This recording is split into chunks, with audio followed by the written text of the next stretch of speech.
Голем интерес кај студентите предизвика 14-тиот меѓународен симпозиум по дентална медицина, чиј организатор беше Штипскиот универзитет Гоце Делчев. Освен интересот кај идните стоматолози, еминентните имења од оваа област сметаат дека и државата треба повеќе да сврти внимание и со материјална помош да ги поттикне научните достигнувања, за која според експертите, македонската дентална медицина е во чекор со најновите светски достигнувања од оваа област. Добро е тоа што треба да ги следи ваквите научни достигнувања, особено кога светот се компјутеризира, а роботиката се повеќе наоѓа место во реализација на активностите, не само на лекарите специјалисти, но и кај идните стоматолози во процесот на нивната едукација. Задоволството од големиот покажан интерес од студентите за овој меѓународен научен собир изрази и професорот од Белградскиот универзитет Алекса Марковиќ. Јас сум презадоволен со број младих. Јас сум презадоволен со бројката на млади идни стоматолози присутни на овој симпозиум, кои се тука да слушнат и видат до каде е дојдена, до кое ниво на усовршеност денталната медицина.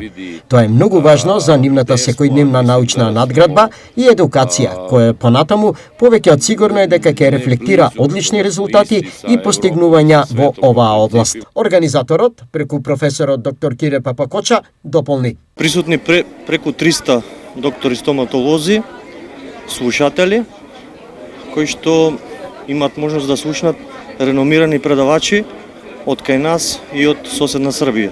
Годинава, носечка тема на симпозиумот беше дентофацијална естетика и функција во современата дентална медицина. Во организација на Факултетот за медицински науки, одел дентална медицина при Штипскиот универзитет.